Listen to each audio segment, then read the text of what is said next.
Hi, I'm JB Jones, And I'm Bella Naiman. and we're the co-founders of NYC Jewelry Week.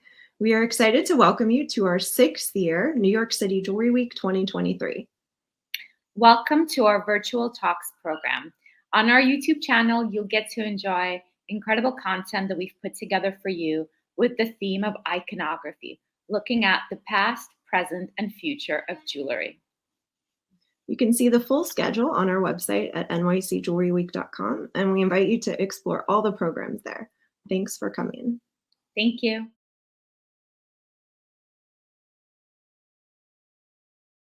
All right. Well, I'd like to start just by welcoming everyone who's on the panel here today and welcoming everyone who's going to be watching this once it is live during New York City Jewelry Week. The title of this panel is Embracing Interdisciplinarity, and each of our panelists today is going to speak to that a little bit. But first, I just want to give you a little overview of how this panel came to be and a little bit of what it's about before I turn it over to our panelists. I should start by introducing myself. I'm Adrienne Dalton. I'm the editor of Metalsmith Magazine, which is published by the Society of North American Goldsmiths, which is better known by its acronym of SNAG. In addition to my role at SNAG, I'm also a maker, a materials-based educator, and a writer, and I have degrees in both craft and material studies and history of decorative arts and design. The conversation that we're about to have is the culmination of a lot of little chats, some of which I've had with folks who are going to be speaking on this panel, and others with people from throughout the field of jewelry, adornment, metalsmithing, and craft more broadly. In the conversations that led to organizing this panel, the word interdisciplinarity kept coming up as a clunky shorthand for trying to capture the multifarious essence of jewelry and adornment. Specifically, that this discipline isn't singular, but rather it has a chameleon-like quality that allows it to blur the lines of practice across many skill sets, materials, and philosophies or approaches to making. This panel invites perspectives from professionals in the field who are engaging the public through curatorial, commercial, and educational models that embrace interdisciplinarity and material inclusivity within jewelry and beyond. So to begin, we'll hear from each of our panelists, and then after that, we will launch into a discussion. So I'm going to begin by introducing our first panelists. Cindy Strauss is the Sarah and Bill Morgan Curator of Decorative Arts, Craft and Design, and Assistant Director of Programming at the Museum of Fine Arts, Houston. She received her BA with honors in art history from Hamilton College and her MA in the history of decorative arts from the Cooper Hewitt Parsons School of Design. At the MFAH, Cindy is responsible for the acquisition, research, publication, and exhibition of post-1900 decorative arts, design, and craft, with a specialty in contemporary jewelry. She has authored or contributed to catalogs and journals on decorative arts, craft, and design topics, and has been a frequent lecturer at museums nationwide. I will turn it over to you, Cindy. Thank you, Adrienne, for that lovely introduction. And I'm really pleased to be here with all of my esteemed fellow panelists. As a curator working at an encyclopedic museum, I'm going to talk today about the opportunities that an encyclopedic museum provides for different ways to show and to think about contemporary jewelry. I want to start just talking for a minute about our jewelry collection. In 2002, the museum acquired Helen Williams Strutt English's extraordinary collection of over 800 works dating from 1963 to, at that point, 2002, by over 180 international artists, actually hailing from 17 different countries. Since that 2002 acquisition, Helen has continued to add to the collection, and the museum itself has been the beneficiary of generous gifts from collectors, and we've also been able to make some purchases. And what you're seeing on the screen is the title wall from our 2007 exhibition of Helen's collection, and we did a catalog which traveled for 2 years around the US. From the very beginning of this acquisition, we were conscious of the fact that as an encyclopedic institution, we could show jewelry within its own and craft histories, but also integrated with works of art across the permanent collection. And so the opportunities have been endless. My then director, Peter Marzio, when he first saw Helen's collection, exclaimed that what he was seeing in contemporary jewelry, which he had no experience with or exposure to, was like a visual index of all the major movements within 20th century art. And so with that statement, that led us on a journey that continues today to present contemporary jewelry in formal and thematic presentations, and also look at ornament across eras. Our collection has jewelry ranging from ancient times across the globe, including African, Indonesian, pre-Columbian work. We have portraits that show jewelry from across time periods. We have mourning jewelry and portrait miniatures into 20th century movements. So from the beginning, we tried to look at metal in particular in an exhibition called Liquid Lines here. And you can see how just this is looking at the material itself. And here in the back, you see a necklace by Tuna Vigeland and Higo Jelly on the right-hand side, with works by Albert Paley, Ron Arad, Gago, Joe Havel. This was a show that we did when SNAG had its conference in Houston in 2008. Another material-based exhibition that we did, and again, this one goes across centuries, is Fireworks. And this was looking at the history of enamel through the centuries in the museum's collection. And you can see two installation shots, the one on the right showing a Paul Evans cabinet, as well as jewelry by William Harper, Jamie Bennett, Rebecca Laskin. We had so many things to choose from, and it was paired with enamels from all over the world, including pieces from Limoges on upwards. We also have taken the opportunity to explore jewelry within the studio craft movement here in a 2016 exhibition showing the works from the origins of the field. And for this presentation, we looked at artists who were working in Philadelphia in the 1960s and 1970s. Obviously, this was Helen's backyard. And so we have extraordinary holdings of Stanley Lexon, Olaf Skugfors, Albert Paley, and Eleanor Moti from those periods. And in these kinds of presentations, we're taking the opportunity to have their work shown in conjunction with other pioneering artists. All of the pieces here date from the 1950s to the 1970s. And these kinds of exhibitions, as well as material focus ones, give us the opportunity to educate our audience about material, about process, and about the field. Another one of the exhibitions in this idea, thinking about parallel inspirations, is Mending Craft and Community, which was organized by my former colleague, Anna Walker, as was the In the Studio show. And here you can see some works by Joyce Scott, along with Tanya Aguinica, Nick Cave, G's Ben Quilts, all thinking about how craft, how community, how the idea of knitting things together, both formally as well as intellectually, has really transformed contemporary craft over the last 2 decades. Another thing that we have done consistently is treat the permanent collection as a temporary exhibition, drawing from across the museum's collection. And I mentioned that from the very beginning, this is 2003, this exhibition on collage, assemblage, and the object, we wanted to look at jewelry on par with other artistic endeavors. And this is something that we have the privilege of doing as an encyclopedic institution. This was our first interdisciplinary show.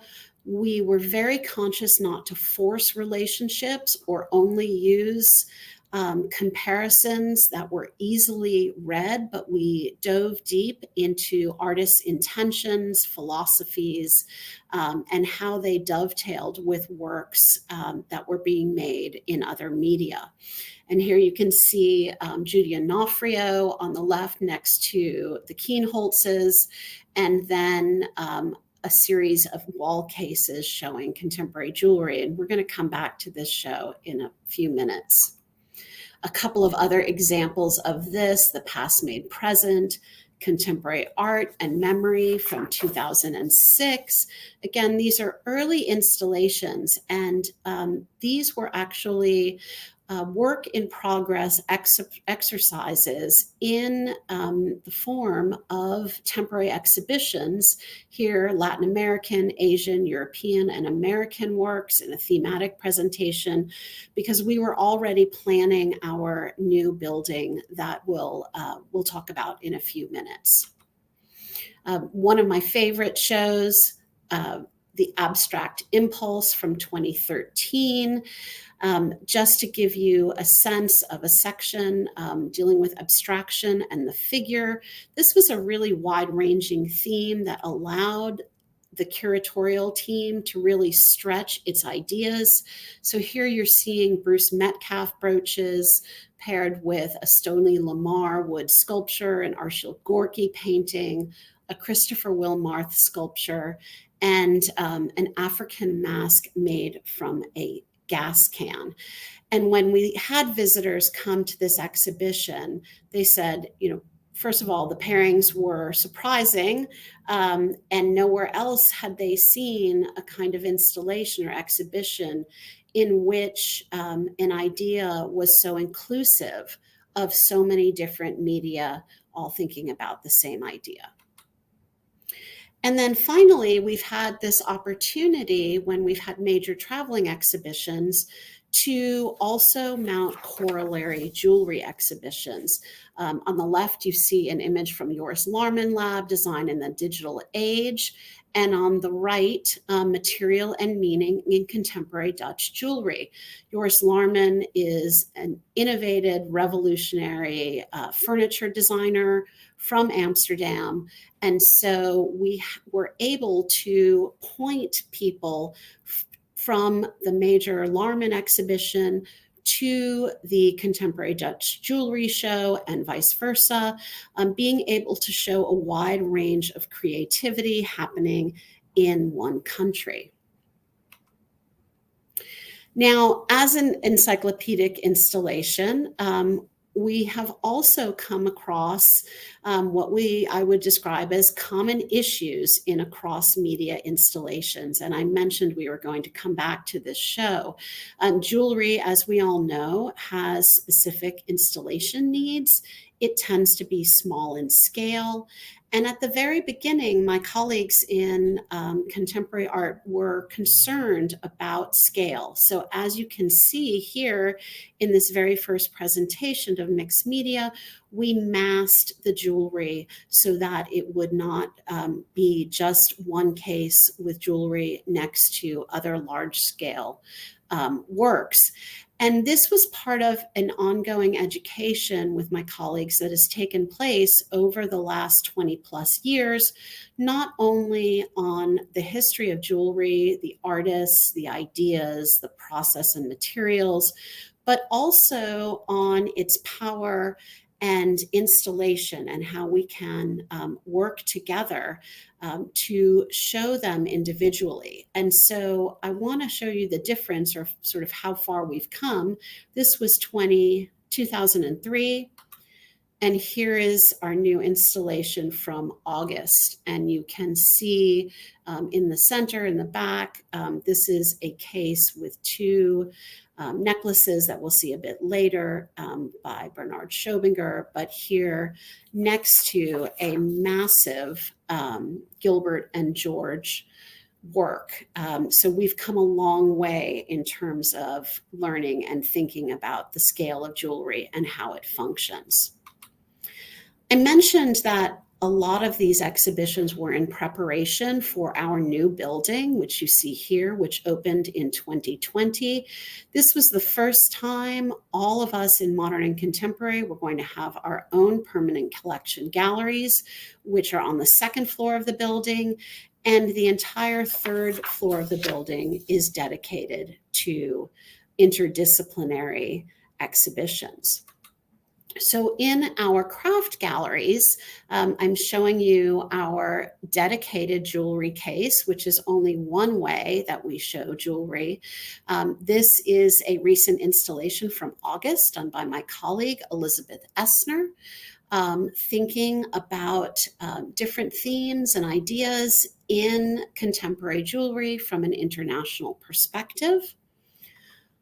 We also show jewelry within, as you're sort of walking across the gallery, the way that we show mixed media in craft. On the wall to the left-hand side of your screen, this is a platform dedicated to pioneers of American craft, including jewelry by Elsa Freund, Art Smith, Winifred Chenet, and the fantastic Joyce Scott. And again, this is Elizabeth's installation. We also have in those same galleries another show that has just opened that Elizabeth did. It'll be up for a year, which is about drawing as a preparatory or parallel practice. And this is across craft, so we're showing it in ceramics, in metalwork, and of course in jewelry. Collecting drawings and sketchbooks is a very important part of our focus. A lot of them came with Helen's collection, and we've been fortunate to continue working with artists to develop that collection in conjunction, often with our curator of prints and drawings. And here you see on the left a Margaret West necklace with the drawing, David Watkins and Bruno Martinozzi, as well as Nell Linson and a sketchbook that we own with her work. So throughout, just in our craft galleries, we're able to show contemporary jewelry within three very different but related contexts.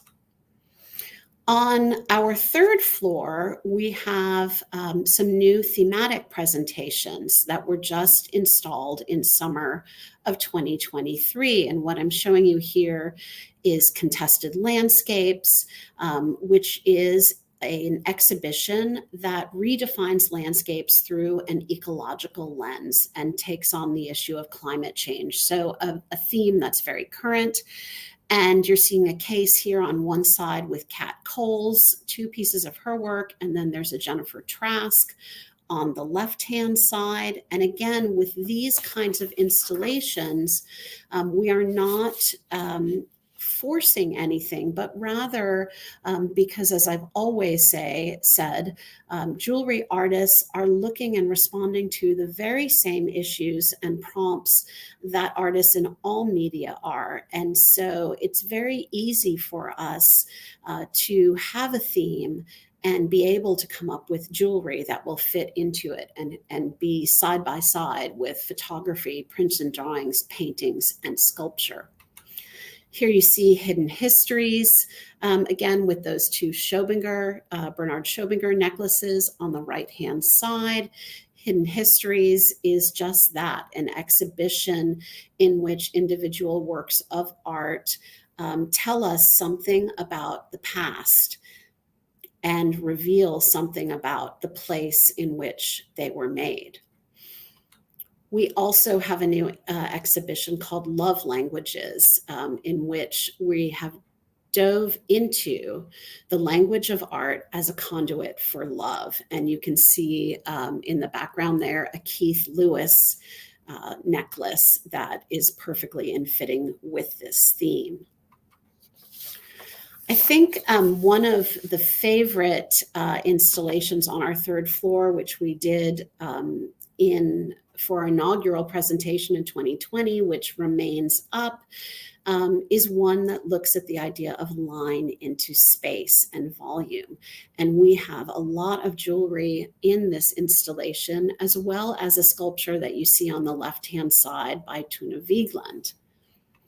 And here, just showing you some recent pictures from it with Bryce Marden next to David Walker from Australia.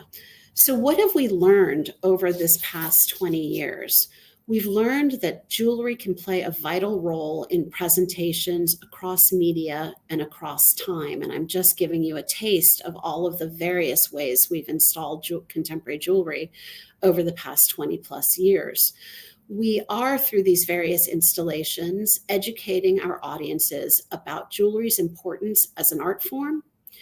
And it's essential to educate our colleagues in modern and contemporary who don't know about our field. For most of us who have art history degrees, we had to learn about movements in modern and contemporary art and other media. But our colleagues never had to learn about jewelry or craft or design. So helping them understand jewelry and how it functions as an art form is essential to making interdisciplinary presentations work. And as I mentioned before, we are so lucky with our almost 1,000-piece collection to have jewelry to fit into any idea or theme. And we haven't run into one yet that it can't address. And this is going back again since 2002. And then finally, that scale should not hold jewelry back from being included in any interdisciplinary exhibition. It's graphically strong, it has texture, it has color, it has presence, and it can hold its own with large-scale works and with works of the highest caliber. And I want to just finish my presentation by telling one story that I've been able to tell before, which is that when I was presenting Helen's collection to our acquisitions committee meeting made of trustees, this was the first jewelry to enter into the Museum of Fine Arts Houston's collection. So I was educating them. And I had to follow a presentation by our curator of European paintings, who was proposing a Rembrandt portrait for purchase. And so imagine the head swivel and the swing between Rembrandt, such a well-known artist and such a desirable artist, and a collection of over 800 pieces of international contemporary jewelry, of which they knew nothing. And as we know now, it was a happy ending. They were able to, our trustees embraced the jewelry, and we have been embracing it and focusing on it and making it a big part of our institution's history ever since. Thank you. Thank you so much, Cindy. That was fantastic.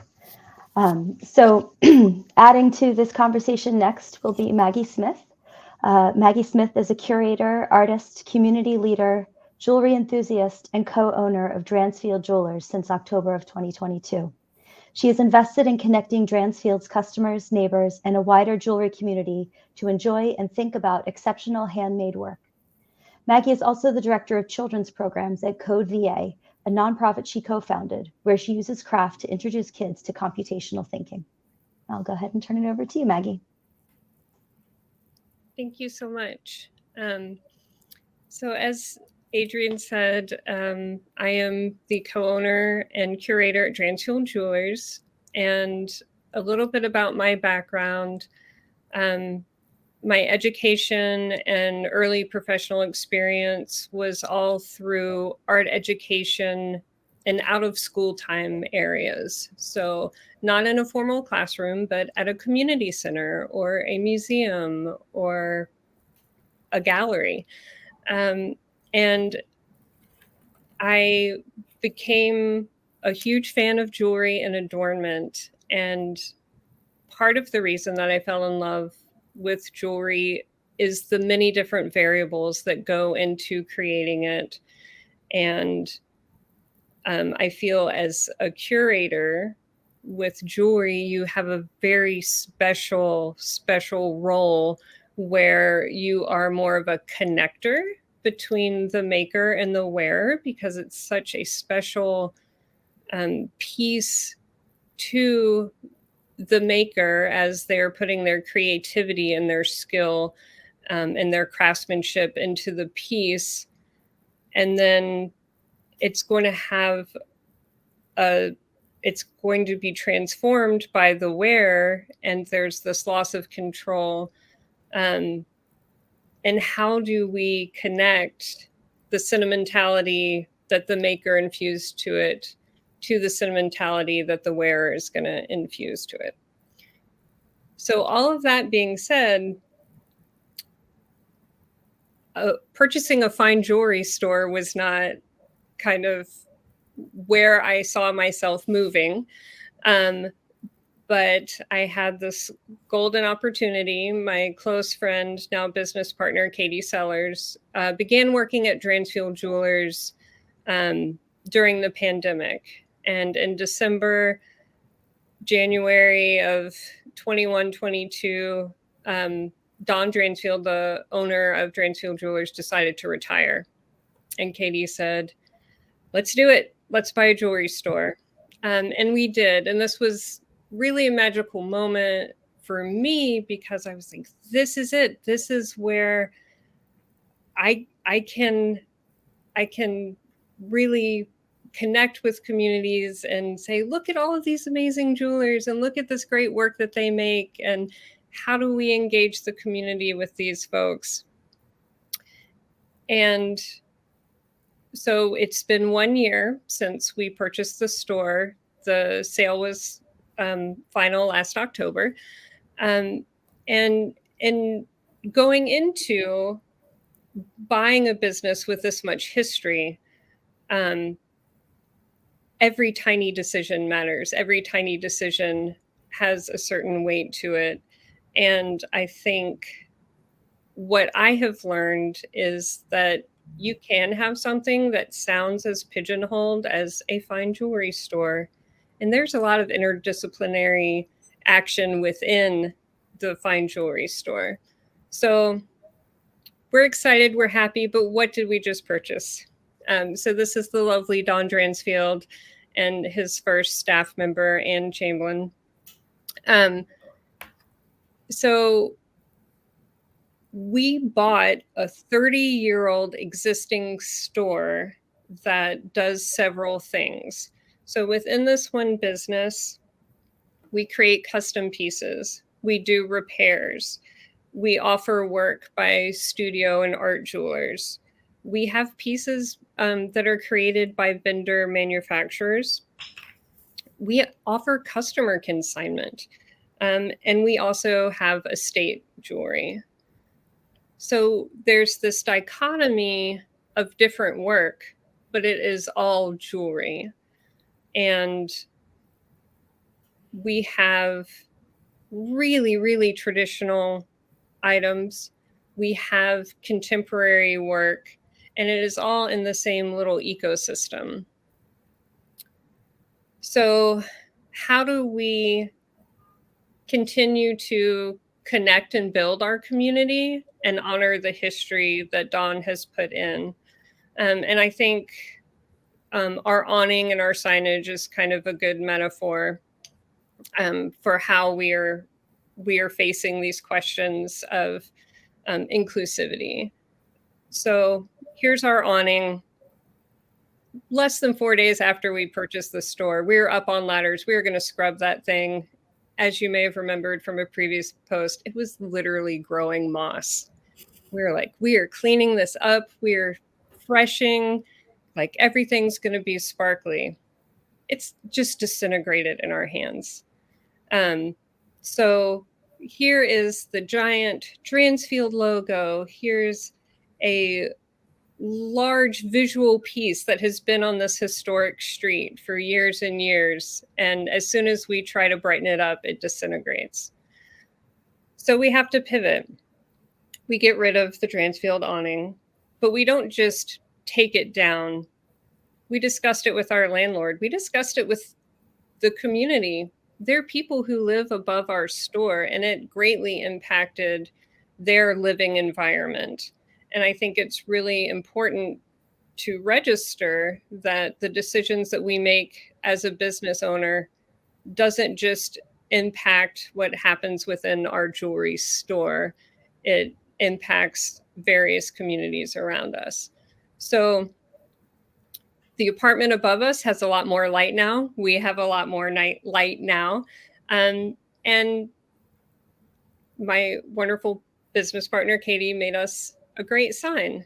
So moving forward, how do we engage with folks? And, you know, who is it that is a part of our community? So we inherited a lovely, wonderful, diverse group of customers who are mostly coming to us for repairs and custom work. So we have that lovely customer base. We have multi-generational customers, which is really fun to see. And like having somebody bring in a ring that their dad had made for their mom, and now they want to have it made into something different for their fiance. That's so cool to be a part of that history and to be a part of that sentimentality, but to have the skill and craftsmanship in our workshop downstairs to enable those things to happen. So we have our inherited community, and then we have a rich community of makers in the city of Richmond. I'm very thankful to be around Virginia Commonwealth University that has a strong craft materials studies program. So these students, much like my perception, may think, fine jewelry store, that's not a place for me. But we are a place for you. We love jewelry, and we love for people to wear jewelry. So one thing that we did was we worked with VCU, and we hosted their annual Tiny Shiny student sale and exhibition. So this is a really great fundraiser that the students at VCU do. They produce work, they have a show and sale, and a portion of the sale goes to the student, a portion of the sale goes to support sending any VCU student who is going to snag.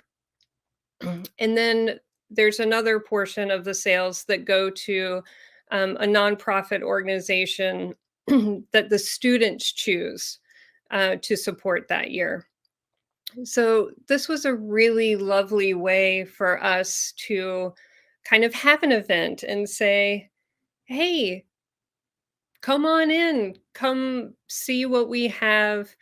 We're not just diamond rings. We have a variety of pieces in here. There are state pieces that you can see really cool mechanisms on.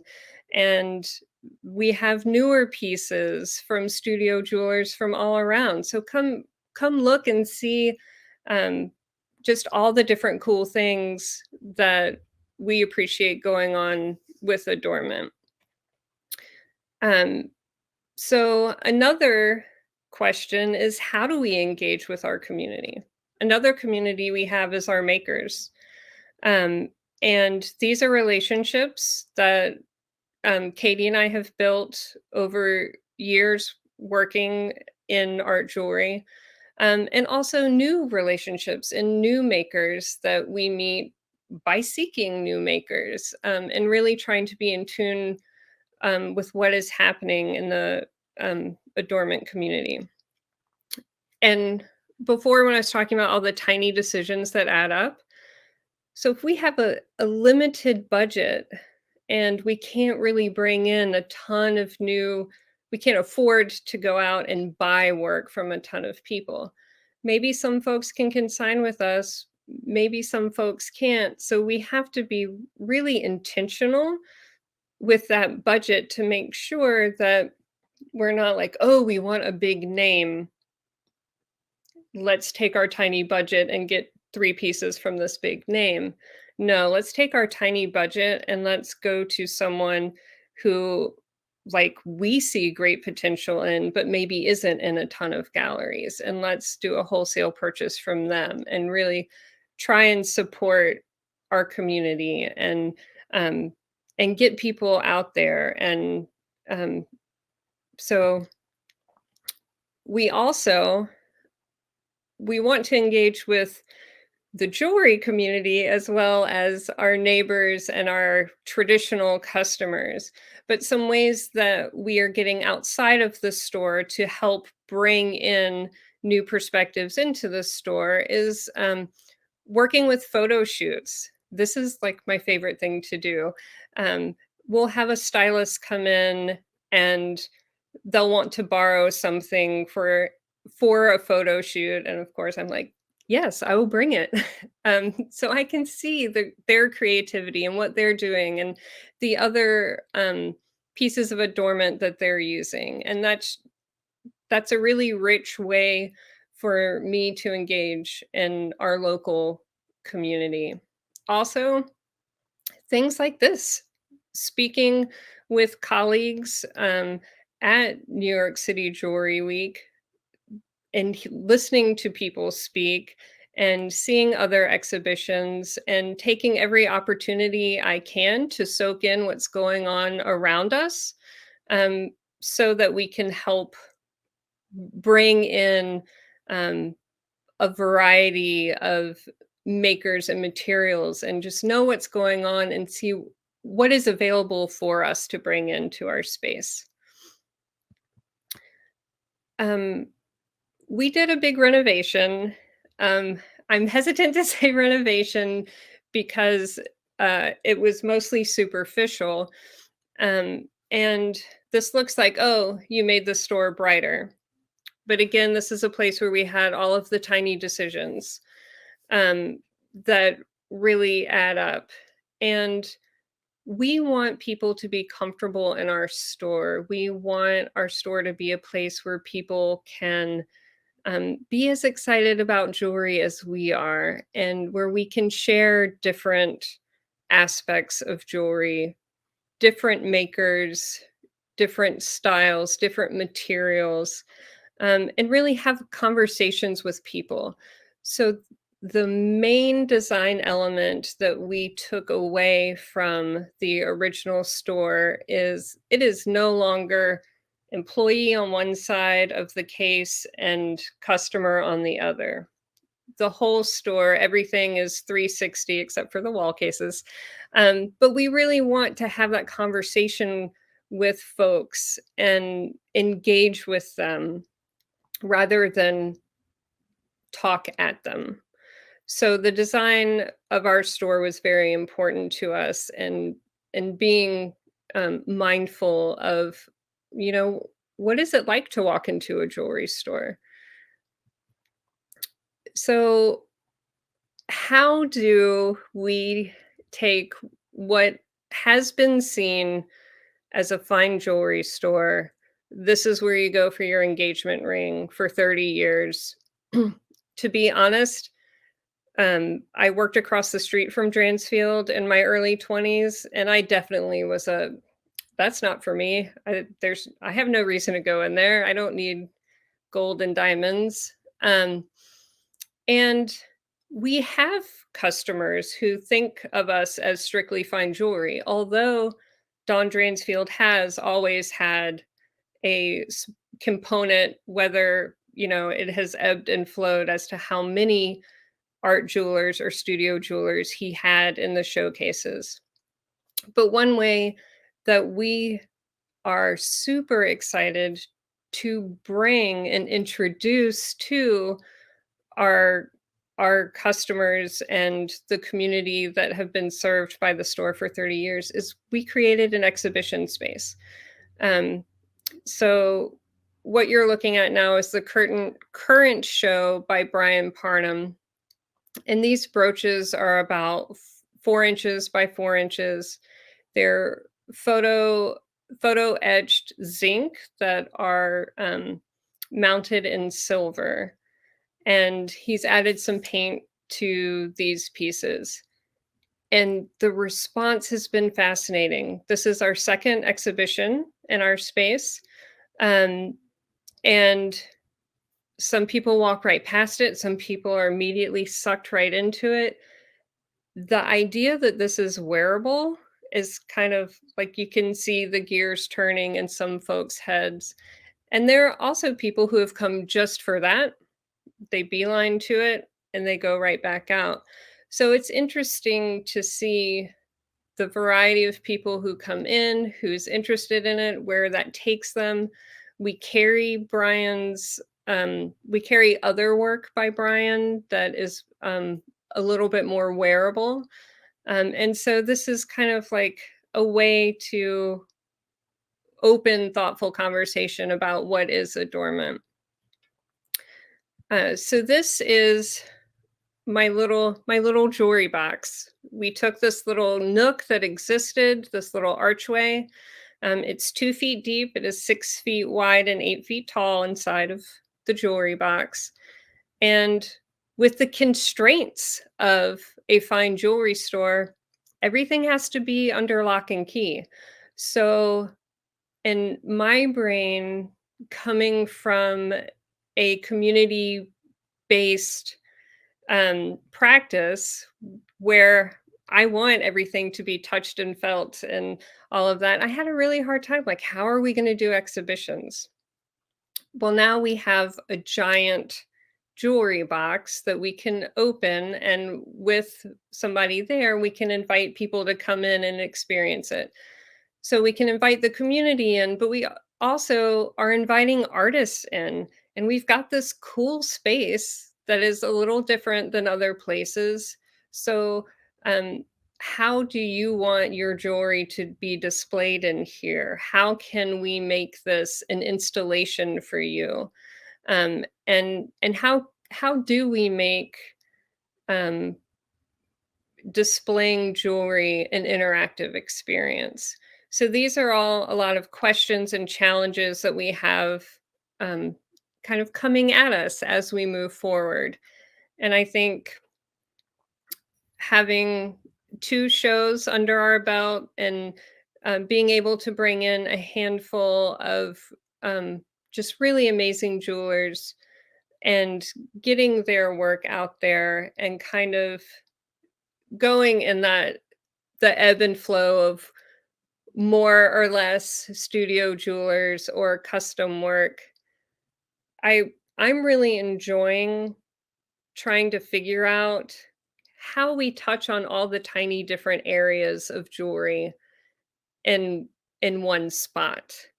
So I feel really lucky to have this opportunity to bring in folks and to share my love for jewelry. And we have a bench jeweler and a goldsmith and a gemologist, and we all have different passions for jewelry.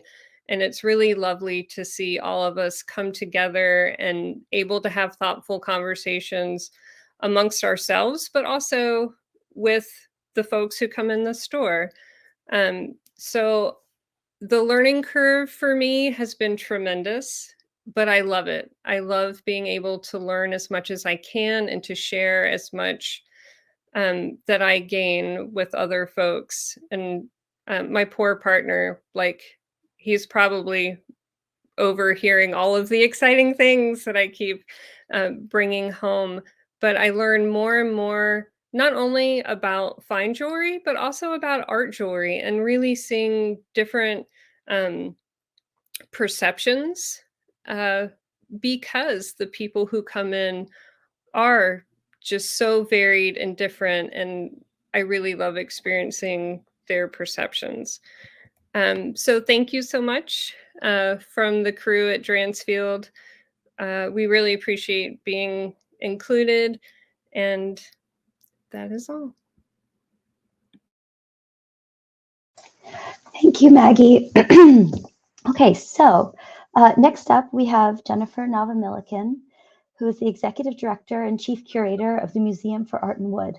At the helm of this dynamic and unique art museum, she has worked to unfold contemporary issues into the museum's wood-focused approach, balancing traditional study of craft practices with contemporary artistic concepts and global experiences.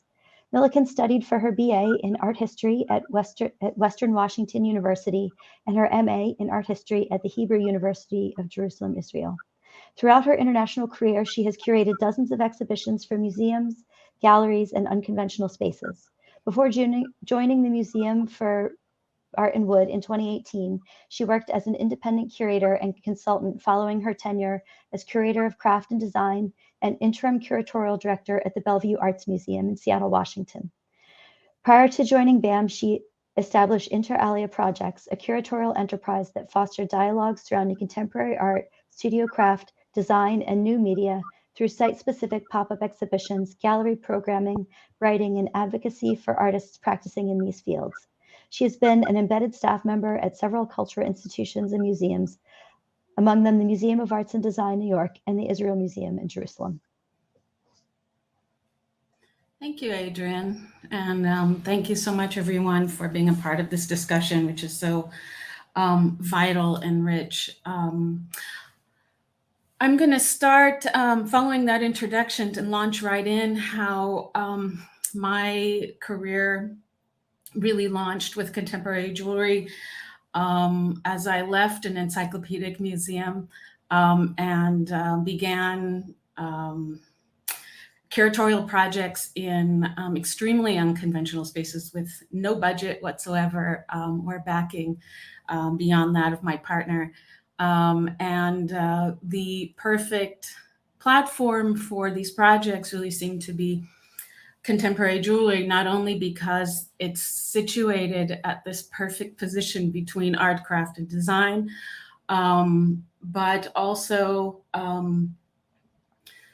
can be contextualized in a number of really different charged and exciting spaces. So that's exactly what I did with the first project that I opened with Inter Alia Projects, Inter Alia being Latin for among other things. And that's exactly what I intended to do with this project space. I didn't, it wasn't my intention originally to focus exclusively on contemporary jewelry. There just happened to be a lot of very exciting work around me at that time that wasn't getting a lot of visibility. So it seemed like an obvious first target for the inquiries that I was launching with this project.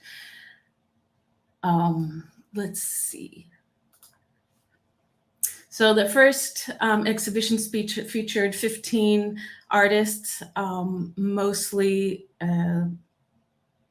in Tel Aviv and Jerusalem, where there are incredible academic institutions dedicated toward materials-based art practices, as well as more conceptual approaches to art making.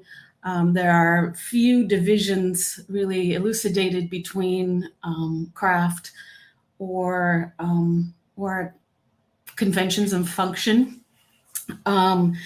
And concept. And so this work is incredibly exciting. On the other hand, it wasn't really receiving a lot of understanding or display or spotlighting from the institutional arts organizations in the area. So this was an opportunity to serve a little known field domestically, while also showing some very exciting work. And this is an image from the first project that opened. It was called Gufzal, which in Hebrew means foreign body. And it featured works that responded directly to the body, specifically by contemporary jewelry artists.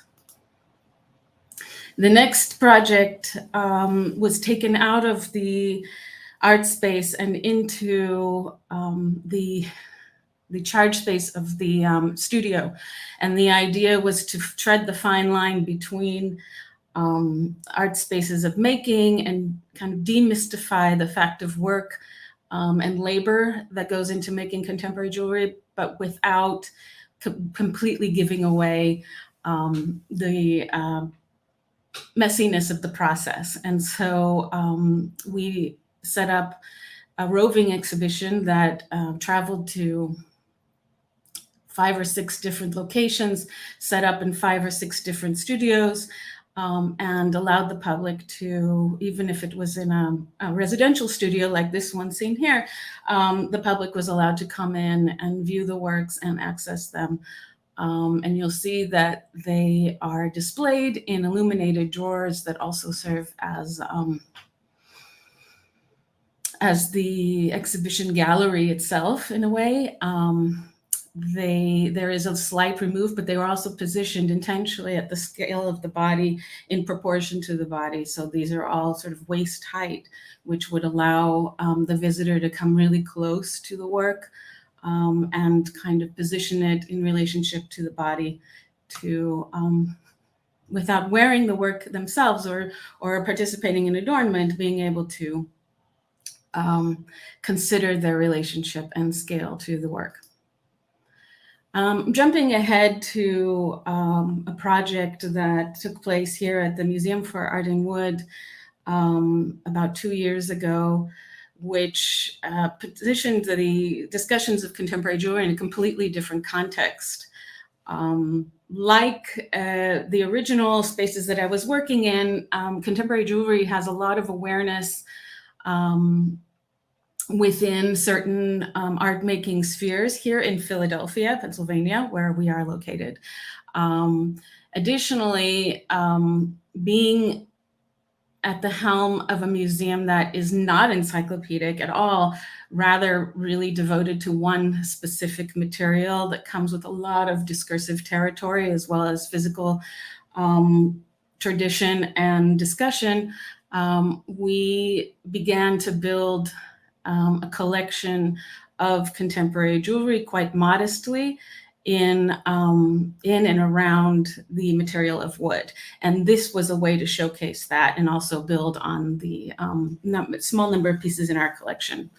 As you can see, the exhibition was installed within the display area of the permanent collection. We have an open study display methodology for presenting collection work. It's not always in a curatorial context, but rather you're allowed to explore works in the collection through these cases and research through the accession numbers that are available to you there. So we actually commandeered a couple of the cases and installed these works here for a number of reasons. First of all, on the pragmatic side, security is offered in these locking cases in a way that it isn't if it's in a larger gallery space in open air. Secondly, the body, again, is able to access these cases and confront them in a different way than if the work is displayed on a pedestal. And we were also able to contain and illuminate this collection area in a way that we wouldn't have the kind of proportion and scale in a more open gallery space. The exhibition was international in scope. About 20% of the pieces in the exhibition were held by our collection. So it was a way to showcase that again. And the idea was to make the exhibition as international as possible and present a wide breadth of approaches, concepts, and storytelling, which is a huge part of jewelry that I'll get to in a moment. These are two of the works that are held in the collection. One is a work by Gord Peterin, who is not a contemporary jewelry artist by any means, but does extend his practice between critiques on furniture, textiles, and drawing, and all in between. So this little charming pencil shaving piece is an example of his foray into jewelry and the body. And then on the right, you have a work by Lisa Spiros, a New York-based jewelry artist who had been working in exotic hardwoods to create these geometric bracelet series. I've been thinking about display quite a bit since seeing this presentation in another gallery in Tel Aviv. This was a work by Dania Chelminsky, a Tel Aviv-based artist who had created 240 of these rings and then distributed them in a landscape on one pedestal that extended the entire space of the gallery, so that the audience could really approach them as emotional objects and see them as a forest, as fragments of the body, and as spaces to insert the body into her story. And ever since, I've been trying to think about jewelry in this way as having emotional connections through the body and through the stories that we tell with it, as well as through the drama of the aesthetic experience. Again, this is a work by Melissa Cameron, which shows the empty body in the display of jewelry. And I think this is something that we are responsible for thinking about when we are thinking about strategies of collection and display of contemporary jewelry works. And it's very hard to reconcile the absence of the body, but if there are ways that we can ameliorate that in the ways that we discuss it, it can be a conceptual, but a very exciting challenge for us. I'm showing a couple of contemporary jewelry works in wood just because of the discussion around material and challenge, but also the ways that artists are making lyrical and concept-laden forms that are formally engaging, but again have an emotional content that is making our work even that much more enriching.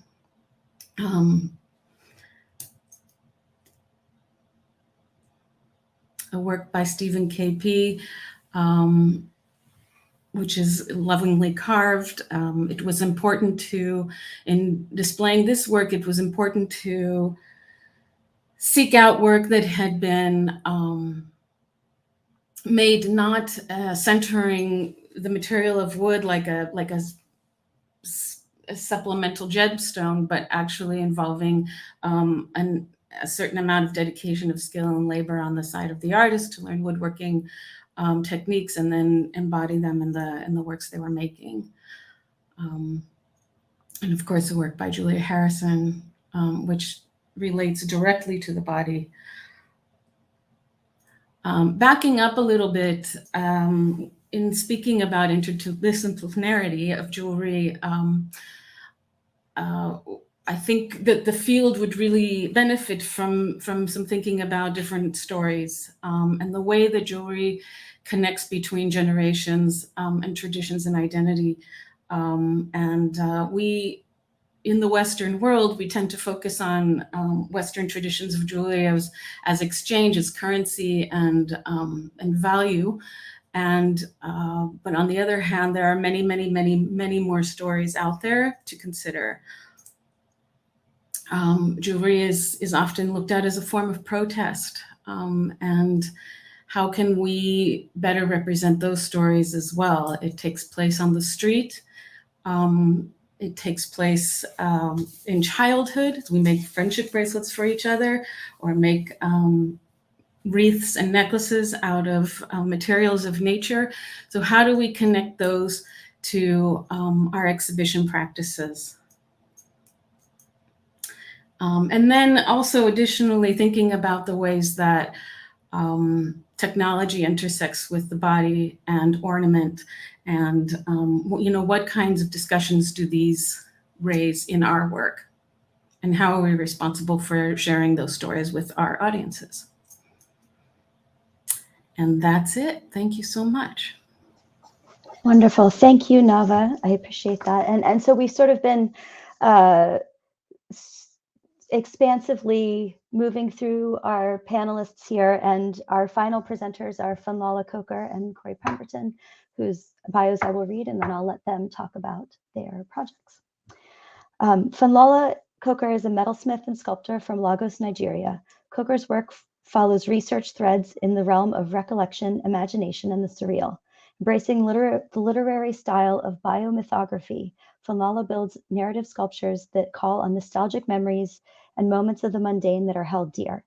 Liminal spaces are explored in the context of Yoruba cosmology and African futurism. Using materials and techniques based in craft, these sculptures suggest dreamlike spaces, half-remembered yet sacred. Funlala's work has been exhibited at the Fuller Craft Museum, Tone Gallery, the Metals Museum, and a solo exhibition at Brooklyn Metalworks. In 2022, Coker received the Arts Memphis Arts Accelerator Grant and was a 2022 Thayer Fellowship recipient from the SUNY Rockefeller Institute of Government. Funlala holds an MFA in Studio Art from SUNY New Paltz. Corey Pemberton received his BFA from Virginia Commonwealth University in 2012. He has completed residencies at the Pittsburgh Glass Center, Bruket in Bodo, Norway, Alfred University, as well as a core fellowship at the Penland School of Craft in North Carolina. He has exhibited work at the Robert and Frances Fullerton Museum of Art, the Contemporary Museum of Art in Raleigh, and has work in the permanent collections of the Museum of Arts and Design, the Boston Museum of Fine Art, and the Chrysler Museum of Art. Pemberton currently resides in Los Angeles, California, where he splits his time between the nonprofit arts organization Crafting the Future, painting, and his glass practice. He strives to bring together people of all backgrounds and identities, breaking down stereotypes and building bridges, not only through his work with Crafting the Future, but with his personal artistic practice as well. And with that, I will hand it over to Corey and Funlala. Thank you. Hi, thank you. Yeah, I'm excited to talk about my work in the context of, all the other previous presenters. It's been really nice to see how jewelry has been incorporated in the museum world, because, as a maker, it feels almost impossible to get to that point. I'm just going to briefly share my experience with jewelry and then where I am with my work now.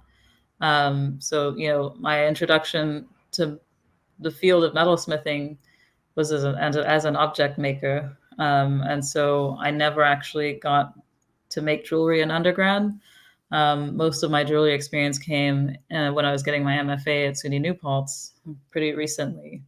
So I was doing a lot of work exploring exploring the technical aspects of making contemporary jewelry and art jewelry while following my interests. So I was, keeping that small scale, working with the idea of Black hair and my experience with hair, my hair specifically. And as Nava was just saying, the Western world, the view of jewelry in that context is very, very limited. The stories that are shared are not that broad. And I wanted to insert myself into that narrative. So I began making pieces like this. And then the next slide, you can see just some of the pieces that I've come up with in relation to the hair work that I've done, but not necessarily as like this pair of earrings, not necessarily having as much charged information behind it. And so somewhere along the lines of my MFA trajectory, I sort of went back to my sculptural roots. And in the next slide, you can see where I just started making objects again, but they were still in relation to the body. And that's where I just started embracing that idea of the surreal. So a lot of my work currently is dealing with the distance between home and the United States, where I am now, and the fact that I haven't been home in over a decade. And so my current work, you'll see in the next slide, is dealing with some of that loss. So I've gone back to object making. But it's funny to me because the way that I approach making is very much like the way that a jeweler or a metalsmith would do it. Um, and I'm finding right now that I'm having to break some of those impulses. Thinking about going back to my roots as a sculptor and not necessarily trying to work in the same way. It's almost like an indescribable way of working as a jeweler. You're not, you're working at a very small scale, so you're focused on so many fine details. But as a sculptor, I still want to focus on those fine details, and I start to question where is it still worth it. And then the next slide. Some more of these pieces that I've made that sort of are still within the realm of working with the body. This is a piece that I've titled The Navigator. And I have a series of these where these configurations are meant to sort of navigate me back to my previous life in Nigeria. And the next slide. Still working with the same idea of hair, but using it more sculpturally. And the next slide. So I am sort of in this place where I feel like there's room to expand with the foundations of learning jewelry as a maker, but I feel like it's sort of like learning foundations and then choosing to stick within that realm of jewelry, or expanding beyond and working as a sculptor, object maker, or as a very technical route, say working as a fine jeweler or something. I feel like those foundations of jewelry are very expansive. So and for me, it doesn't feel confining. So I think that's all I have to share for my part. Yeah, thank you, Fun. My name's Corey Pemberton again, and Fun and I actually met just this year at a program we were both participating in at the Appalachian Center for Craft in Tennessee that was put on by Crafting the Future, an organization that I co-founded with some artists at Penland School of Craft, and I'm now the director of. And it was just this really amazing program where we invited 4 artists to come and teach. Fun was one of those, teaching in the metal studio. We also had Brianna Bibbs teaching in textiles, Terry Sigler teaching in the glass studio, and Norman Teague teaching in the wood shop. And we took over their whole campus and had people working across media, taking multiple classes a day, and everybody who was invited was a person of color. So all of the students, their chaperones even, and studio assistants, and it was just this beautiful sort of melting pot of learning that was really quite a lovely experience. And just to give you a little bit more background on how we got to that point at Crafting the Future, again, we started in the mountains of North Carolina because, like Funma was saying a moment ago, there's just this like obvious lack of sort of diverse voices in the craft world, and not just in exhibitions, but in positions of leadership in museums and all the way down to like student bodies at educational institutions. And I was living at Penland School of Craft with a bunch of people who were noticing the same thing, and we wanted to sort of do something to change that. And so we started raising money. This is our little cohort who sort of we like to refer to as the mothership, who started the whole thing. And within this group, you'll see lots of different artists working in different media. And we all wanted to sort of like expand access to the opportunities that we had been given access to, and saw that this craft school experience was a viable pathway into the field. So we started raising money so that we could send people from youth arts organizations around the country to places like Penland and Haystack and all these other great craft schools that can really set somebody up for success. And so now we're sending, 50 people a summer to different workshops. These are 3 students from the Elliott School in Boston who attended workshops at Haystack this summer. And this is a great pathway into the field. It's sort of how I got my start.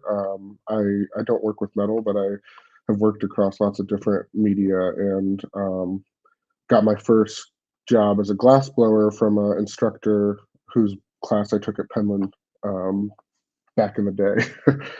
And so when thinking about how we can sort of expand access to different opportunities and help people firmly plant their roots in the field, we've started expanding what that pathway experience looks like. And so we've developed internships as well, like the one that we have between Urban Glass in Brooklyn, New York, and Glass Roots in Newark, New Jersey. This is Lysandra, who just completed our second annual iteration of that internship. Also thinking about exhibition, giving people opportunities to show their work and get their work seen by lots of different people. And thinking about residency as well, opportunities for people to just practice without, all of the sort of roadblocks that can get in the way.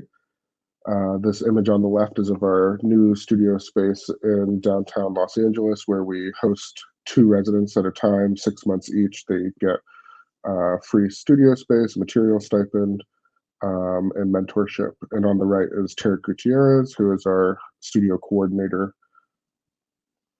And then granting, which is something that we want to do more of in the future. In the top left is Women of Visions, who we were able to serve with a grant to support an Indigo workshop in their studio in Pittsburgh. And Norman Teague, who already had a longstanding internship program but just needed a little bit of an infusion to keep going so that he could support local artists in Chicago to learn woodworking. And I'll just give you a little bit of background on myself as a maker. I make blown glass objects. I did go to VCU, shout out. I heard several people reference the Craft and Material Studies program, which I also went through. These blown glass vessels feature hand-formed brass lids by Elliott Keeley, someone who I lived and worked with at Penland School of Craft. And my craft education has been very interdisciplinary, from VCU to Penland, being able to sort of cross the hall and enter a different studio or collaborate with a maker who has a completely different set of skills really has informed how I work, I think. And now I'm working as a painter. I have this whole like seemingly disparate practice that often incorporates all the different things that I've studied at both VCU and at Penland. So within these works, you might find handmade papers or found textiles or even glass included in them. And just threw this in to further illustrate that idea of sort of interdisciplinary learning and how important I think that is, not in my own practice, but in sort of showing people who might want to enter the field that there's just a cornucopia of opportunities and different ways that a career in craft can look. And I believe that's all I've got for you. Okay, thank you, Corey and Fanala. So I know we're a little short on time here, but I just wanted to, if we can, just I wanted to reflect some of the threads that I've seen through these presentations back to all of the panelists and through the form of a question. Something that has come up, and part of the reason that I've invited you all here is a phrase that Cindy used, this idea of parallel practices, which Corey, I think you just illustrated really fantastically with showing us the breadth of your creative practice, and Fanola, you as well, just sort of talking about having jewelry as a basis, but then the expansiveness that that you're moving out from and trying to figure out where you have to break those jewelry habits, we could call them, I guess. But so I guess each of you have spoken a little bit sort of about the potential and the expansiveness for interdisciplinarity, whether it's through display or through creative practice. But I'm kind of wondering what obstacles and challenges you might have been coming up against in your practices or in your institutions or organizations. And I'm sure that's going to look different for all of you, and it might take a second to think of something, but I'm going to start there. I have something, and just thinking about the critiques that I had in grad school, where there are the interdisciplinary critiques where we would invite people from other programs to come in and talk about our work. The first thing that people always talked about was scale. Even when I wasn't making jewelry, I was making small scale sculptures. So I remember that Cindy mentioned that in her presentation, where it was like the people that came to the museum, or the colleagues were talking about scale. So I feel like that's been a pretty big hindrance for some people, just looking at jewelry and thinking it's so small, I can't really see anything. But then a lot of the solutions that I've found are in the display, which I think is pretty fantastic, because it opens people's thinking up into not necessarily outsiders, but the makers, into thinking about installation as opposed to just the making. And I really enjoy that part because it feels like a more well-rounded practice, as you get to know more about how things work, as opposed to just being a maker and just like handing it off to somebody to figure out the problem. And I would just add that that's exactly what I feel like I'm seeing over this 20-year span of working with jewelry, is seeing artists really take into consideration installation, and thinking, as you said, Fionnuala, about it being a whole or well-rounded practice. And that makes, as a museum curator, it makes our job that much easier, because we understand the full intent that an artist has, beyond the actual work of art itself, how they see it, wanting to see it be viewed, experienced. And then we can talk also about interpretation. And it's really important to have the artist's voice. And that's one of the pleasures of working with contemporary artists, is to be able to talk to them about these various issues. And more, I really do see people considering it ahead of time. So that's terrific.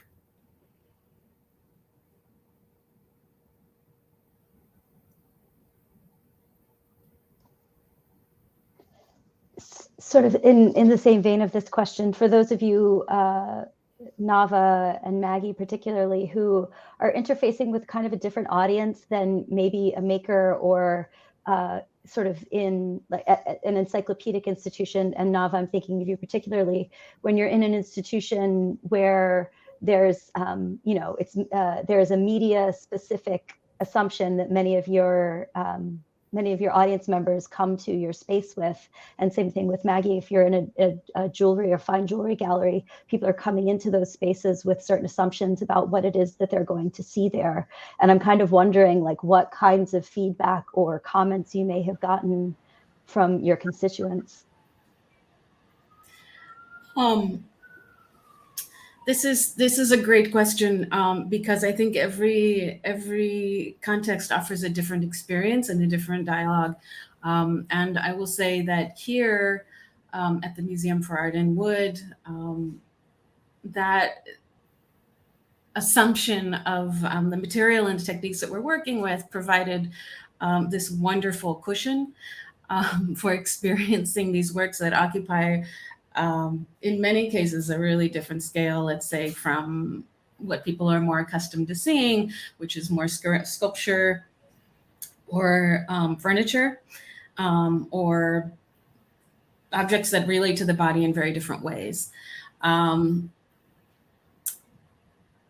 So their instinct was to get really close and to analyze the pieces as closely as they could get, but with all of these different understandings that comes from when you enter a museum for art in a particular material. Whereas in my work, in my earlier work, in establishing kind of surprising places that were location-based, or operating in this little jewel box space in an industrial area of a very, very busy city, the discussions were based on a lot of curiosity and a lack of previous encounter with the work. And the comment that I got more than anything else was, "This is amazing work, but it's so museological," and which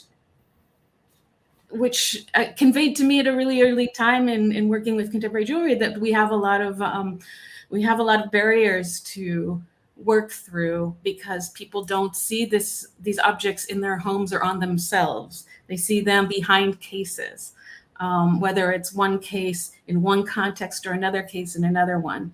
And so this is the big challenge. I don't know if we've managed to overcome that. And certainly Cindy and I, being in the museum world, we don't really have to.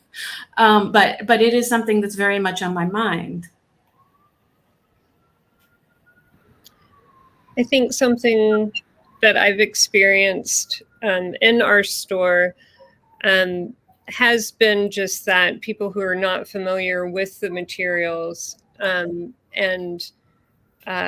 it has been really interesting for me to kind of balance, my bias and their assumptions coming in. I think I had an experience with a fire inspector who thought I was hilarious that people would be working with torches in the basement. Seriously, there's no way you all can be making this work in this building.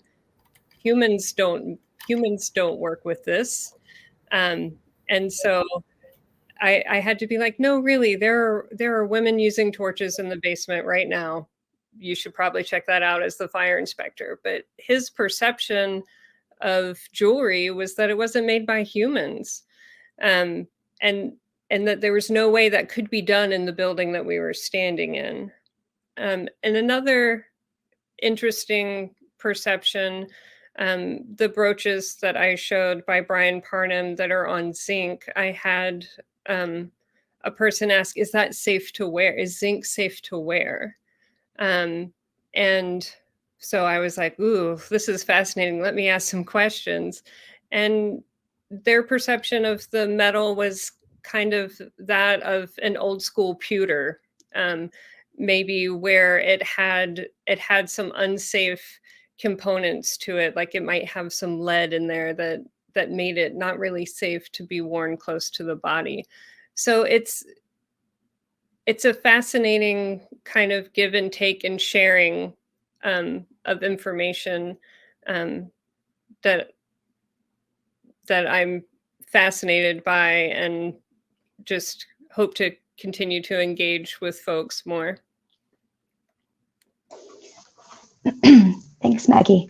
I know we're a little pressed for time, but part of the reason I wanted to have this conversation with each of you, and part of my own thinking about interdisciplinarity, is this idea that if we can point our finger to how flexible jewelry and adornment can be, and if we can point our finger to at the places where we can be materially expansive in our thinking, then I think that interdisciplinarity is a good way to make a more equitable and inclusive field, because it gives more people pathways into craft or jewelry or whatever modes of expression that doesn't limit them by access to expensive materials like gold and silver and things like this. Obviously, there's a lot of specialized skill and equipment and things that go into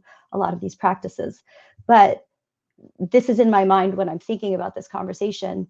And so I guess in part, I wanted to ask Corey if you could talk a little bit about, as someone who's leading an organization who is doing this work toward equity and also exposure for artists of color in the field. In what ways does thinking about interdisciplinarity, is it beneficial, and in what room is there for, I guess, for expansion or roadblocks that it creates? Sure, I could speak to that a little bit. I mean, I think it's definitely beneficial. I mean, I started to touch on this a little bit earlier, but my goal with sort of like art education in general is to show people as many possibilities or options as possible, so that they don't get caught up in this mindset of like, this isn't for me, or I can't do this. I mean, specifically with, I feel like people of color, there's a added barrier of like convincing one's parents that there's like a viable pathway for you in the thing that you're finding interest in. And so if, when we're dealing with young aspiring artists of color, we can give them like lots of tools or things to show their parents that say like, look, this is something that I could do, or like, we hadn't considered this part, or this possible career path for me. Then that's huge. And then also like working with, that was a big part of what we were doing at Appalachian Center for Craft, and assembling all of these artists of color, is like having people with varied backgrounds who look like the students is also a really big thing. Representation is huge. It's big for much easier for somebody to see themselves in a position that they might want to be in someday when it's held by someone who looks like them, obviously. And then, yeah, like you were saying, a lot of these crafts are, cost prohibitive. We work with a couple of youth arts partners who teach glass blowing, for instance, to young kids, which is like one of the most expensive crafts that someone could ever possibly want to get into.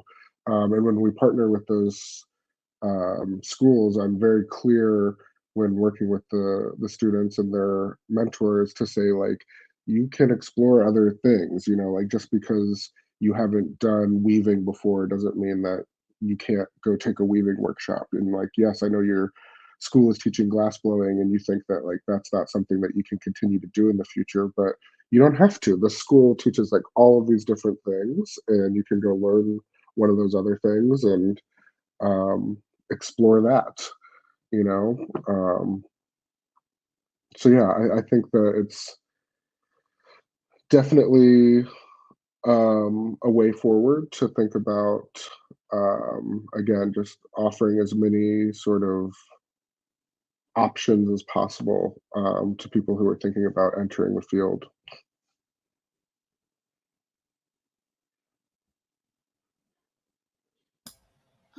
I know, Adrian, that you'd wanted to take us in a direction beyond just looking at the materials of jewelry tradition, but I think there are also opportunities for contemporary jewelry specifically to look at materials in a kind of critical way, like traditions of fine jewelry making and material extraction, and the systemic inequalities between worlds and colonization as a result of establishing jewelry industries that serve one particular group of people and exploit another.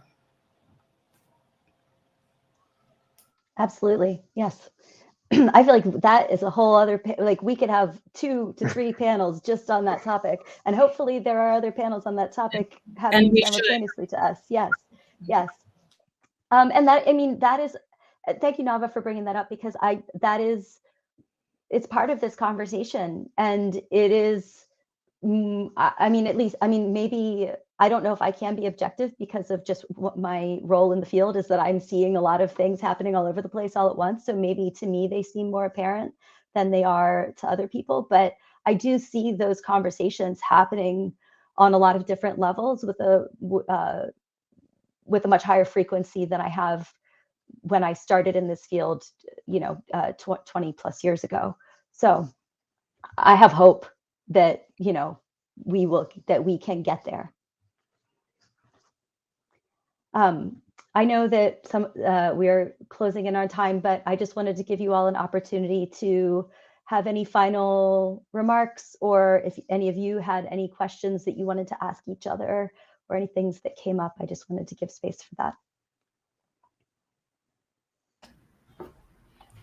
I'll go. I mean, just thinking about, the educational side of things, I teach part-time, so I get to see, young people starting to dive into this world as well. And I've actually started teaching at a school that doesn't have a jewelry or metal program at all.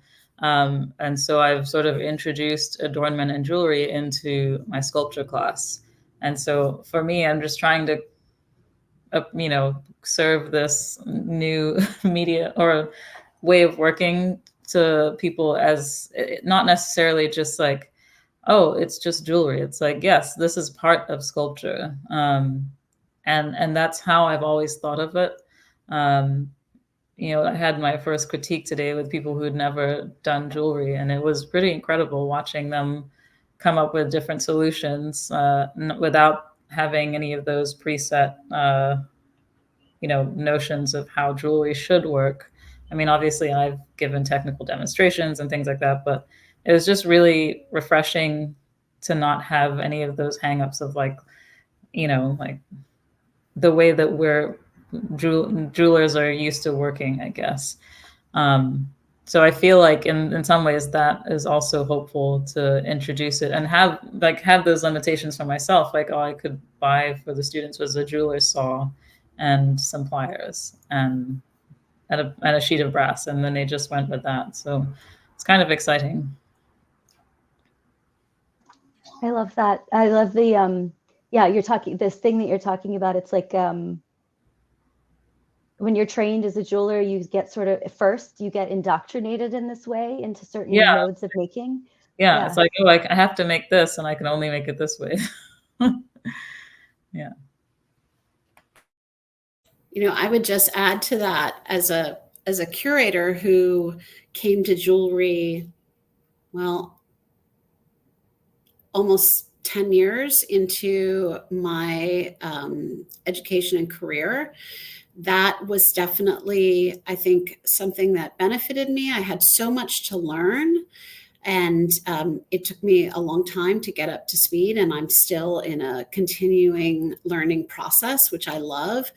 But because I wasn't brought up in the field, so to speak, it's been really nice to bring different lenses from the other work that I do, whether it's in different media or with industrial design, and to personally turn that into looking at jewelry. And then, of course, I have the benefit of working with all of these amazing colleagues who are in various different disciplines, and to collaborate with them on ways of looking at jewelry. So I think there is something to be said for, as much as there's something to be said for being trained in one field and coming up in that field and focusing your career on that field, there's also something to be said for coming to it from a different perspective. Yeah, more than one way in. I like that.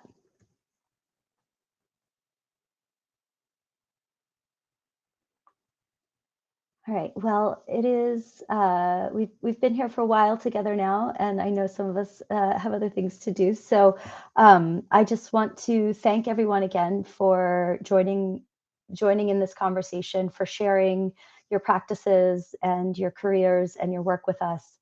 I hope that I will see you all in person sometime, and we can have this conversation forever. And I hope that the folks who are listening to this are invigorated, as I feel right now, about sort of the buzz of possibilities for sort of expansive thinking around these, not just these fields, but these these practices and these materials. So Thank you. Thank you. Thanks, everybody.